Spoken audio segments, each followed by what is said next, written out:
গেলাম, এতদিন দেশের বাইরে ছিলাম, লিচু বাগানে মেলাদিন আসিনি, দেখি লিচু বাগানের অবস্থা কি। বোলচোল কি আছে গাছে মাসে? গাছে তো বোলচোল মনে হচ্ছে ভালোই আছে টুকটাক, দেখি। এই কি রে, গাছে এরকম হচ্ছে কে? হট হট হট, আরে এই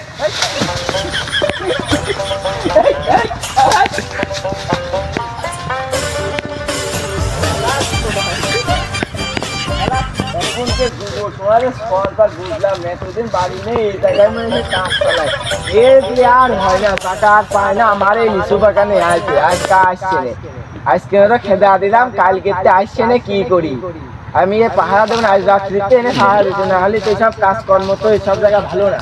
সরকার বাড়ি কি টাকা পায় না, এইসব কাম তো না। তো দেখেছি গ্রামের মাথারে জানানো লাগছে গেল কোন দিক ওরা, কোন দিক গেলে থাক, আজকে মতো থাকুক, কালকে এসে দেখ বলে, এই কালকে আসলে তো হচ্ছে না।